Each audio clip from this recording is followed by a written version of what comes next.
Hello friends, எல்லாரும் எப்படி இருக்கீங்க? நல்லா இருக்கீங்களா? வாங்க, இன்னைக்கு நம்ம பார்க்க போறது என்னன்னா, தமிழ்நாட்டின் வரலாற்று சிறப்புமிக்க இந்தியாவின் அழகான பெரிய சர்ச்களில் ஒன்றான மிகவும் புகழ்பெற்ற Megnanapuram saint Paul's church Thoothukudi மாவட்டத்தில் இருக்கிற சர்ச்சை பற்றி தான். இந்த சர்ச்சோட வரலாறு, கட்டிடக்கலை, ஆன்மீகம் முக்கியத்துவம் வாய்ந்தது மற்றும் உலகம் முழுவதும் புகழ்பெற்ற இந்த அசன திருவிழா பற்றியும் இந்த வீடியோவில் முழுமையாக தெரிந்து கொள்வோம். வாங்க. மெஞ்ஞானபுரம் என்ற இந்த கிராமம் முன்பு நெடுவிலை என்ற பெயரில் அழைக்கப்பட்டது. 1830ஆம் ஆண்டு கிறிஸ்தவ மத பிரசங்கியா ரெவரன் CTE ரினியஸ் இந்த கிராமத்தை மெஞ்ஞானபுரம் என்று பெயர் மாற்றினார். மெஞ்ஞானபுரம் என்றால் உண்மையான ஞானம் அல்லது ஞானத்தின் நகரம் என்று அர்த்தம். இந்த கிராமம் தூத்துக்குடி மாவட்டத்தில் சாத்தான்குளம் அருகில் அமைந்துள்ளது. ஆனால் வரலாற்று சிறப்பு கொண்ட இந்த ஊராகும்.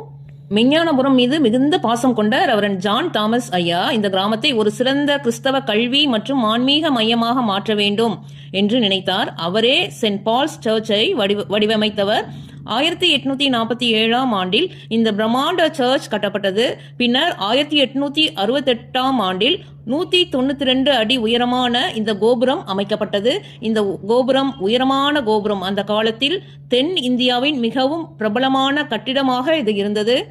ஜெர்மன் மற்றும் ஐரோப்பிய கட்டிடக்கலையின் கலவையில் அமைக்கப்பட்டுள்ளது. பெரிய தூண்கள், உயரமான வளைந்த ஜன்னல்கள், பழமையான கண்ணாடி ஓவியங்கள் மற்றும் பிரம்மாண்ட கோபுரம். இதனால் இந்தியாவின் மிக அழகான சர்ச்களில் ஒன்றாக இது கருதப்படுகிறது என்று வரலாற்று ஆய்வாளர்கள் கூறுகிறார்கள். இந்த சர்ச்சை கட்டிய ரெவரண்ட் ஜான் தாமஸ் ஐயா 1870ஆம் ஆண்டு இறந்தார். அவரது உடல் இந்த சர்ச்சின் ஒரு மூலையில் அடக்கம் செய்யப்பட்டுள்ளது. அவருடைய கல்வி சேவையின் காரணமாக இங்கு பெண்கள் பள்ளி, ஆண்கள் பள்ளி மற்றும் பல கல்வி நிறுவனங்கள் உருவானது. சென்ட் பால்ஸ் சர்ச்சின் மிகப்பெரிய சிறப்பு அசன திருவிழா. இந்த விழா ஒவ்வொரு வருடமும் ஜனவரி மாதத்தின் கடைசி வியாழக்கிழமை நடைபெறும். இந்த நாளில் 1,00,000க்கும் மேற்பட்ட மக்கள் தமிழ்நாட்டின் பல பகுதிகளில் இருந்து வருகிறார்கள். பெரிய அளவில் சாப்பாடு தயார் செய்து அனைவருக்கும் வழங்கப்படுகிறது. இந்த விழா ஒரு சமூக ஒற்றுமையுடன் அன்பு மற்றும் மனிதநேயம் என்னும் கிறிஸ்தவ மதத்தின் அடிப்படையை கொள்கைகளை காட்டுகிறது.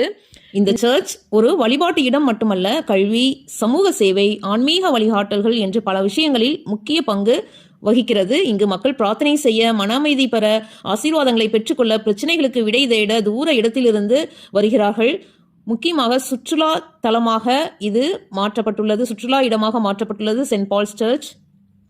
பழமையான கட்டிடம், அழகான கிராம சூழல், பச்சை பசேல் வயல்கள் என்று ஆன்மீக அமைதி கொண்ட இடமாகும். மெஞ்ஞானபுரம் சென்ட் பால்ஸ் சர்ச் ஒரு சர்ச் மட்டுமல்ல, இது ஒரு வரலாறு, ஒரு கலாச்சாரம், ஒரு ஆன்மீக மையம்.